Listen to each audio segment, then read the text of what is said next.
Oh, we're recording. Well, if that's the case, then I would like to welcome you to the Photography Friends podcast. I am your host, your photographer, Jared Poirier.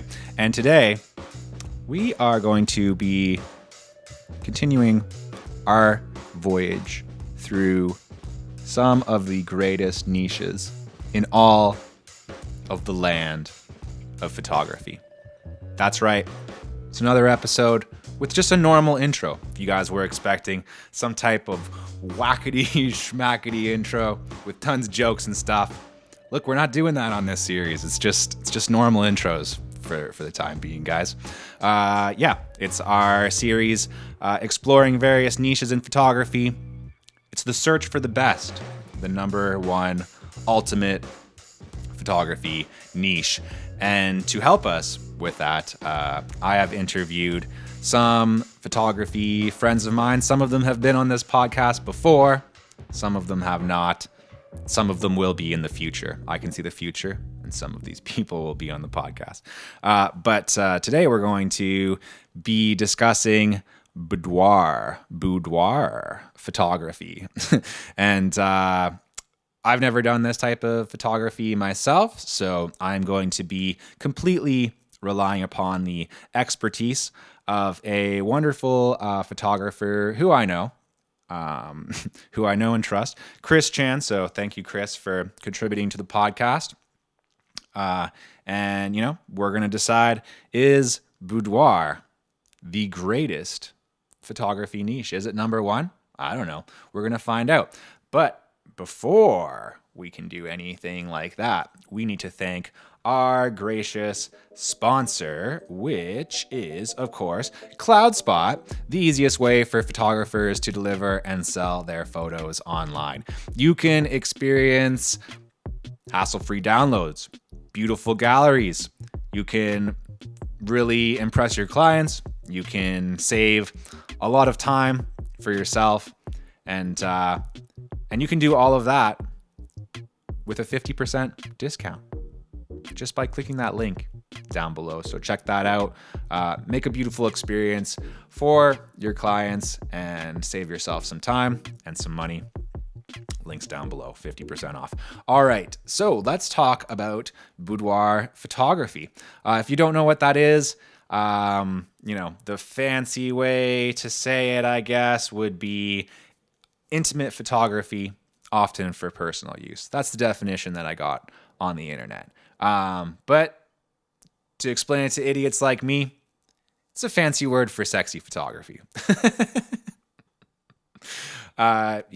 So if you want to get into this form of photography, if that's something that interests you, then these are some of the things that you're going to need to consider.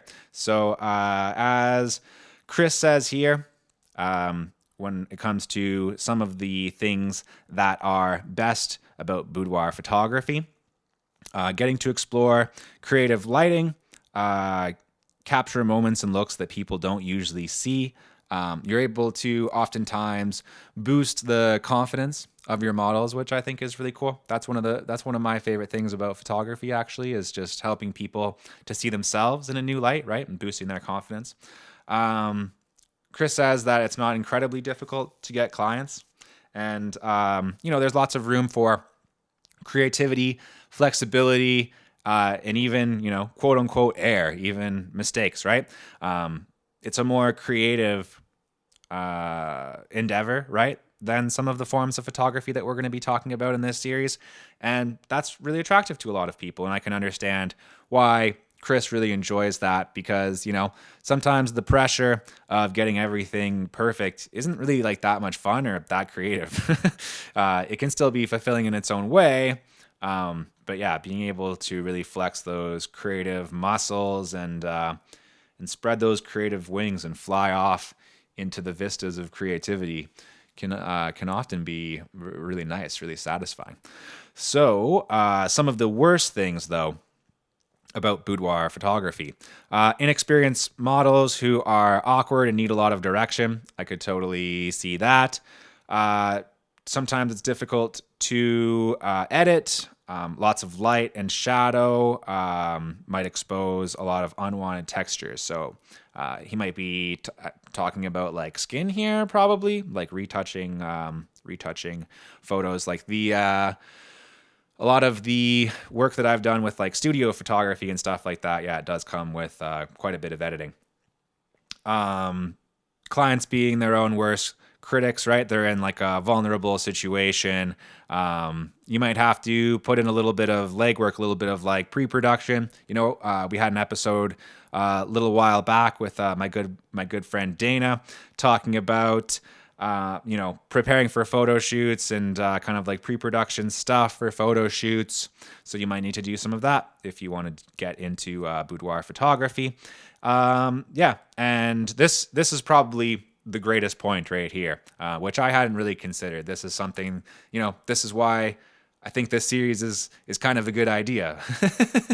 There's stuff that I don't really consider. People who work in these particular niches every single day, they understand some stuff that I don't. There's a limited ability to expand your portfolio, right? A lot of this stuff is for personal use.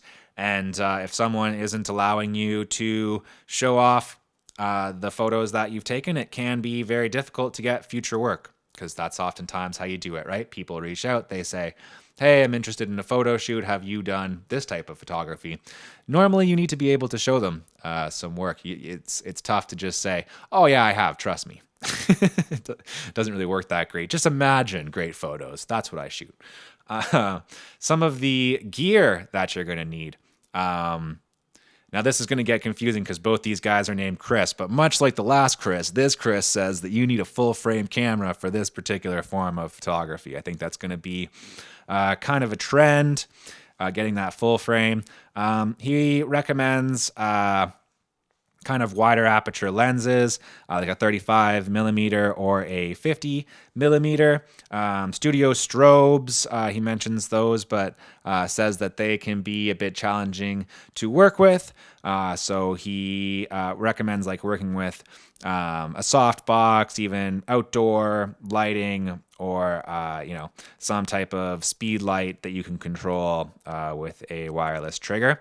And another thing here, and when I have worked with Chris a little bit in the past, he uses a reflector a lot, which I think is really cool. It's a nice, inexpensive way of bouncing the light around, getting some light without overcomplicating things, right? So I think that is a really cool approach.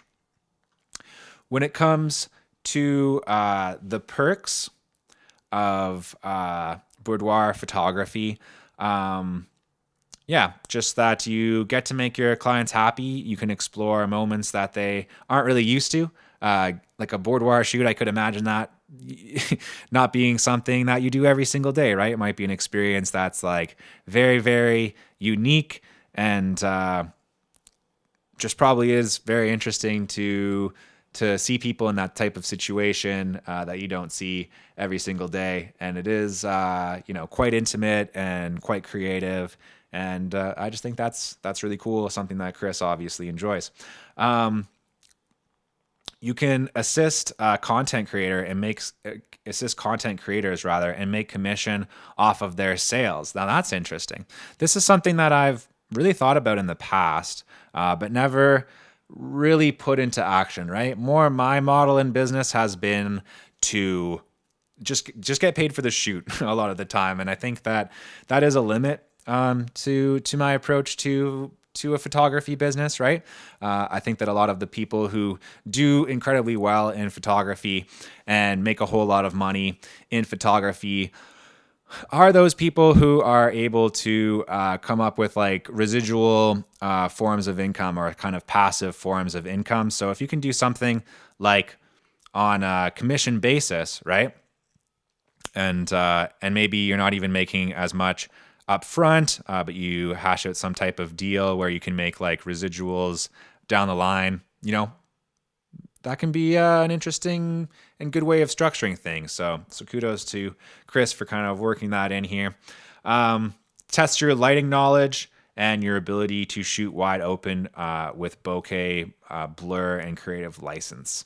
So yeah, that is a really cool thing. Oftentimes, that's one of the things that really intrigue us as photographers, being able to shoot with a lot of bokeh can be a really interesting and creative effect that we don't get to use in every single form of photography. Going back to that whole thing about real estate photography, right? You're very, very rarely able to utilize a lot of bokeh in real estate photography. It's more about just capturing the space, and a lot of the time you just kind of want everything to be in focus when you're doing that. That's kind of what people expect with real estate photography. But here you're able to have a little bit more of artistic license and experiment with bokeh and some interesting like lighting scenarios and things like that, and that can be very fun.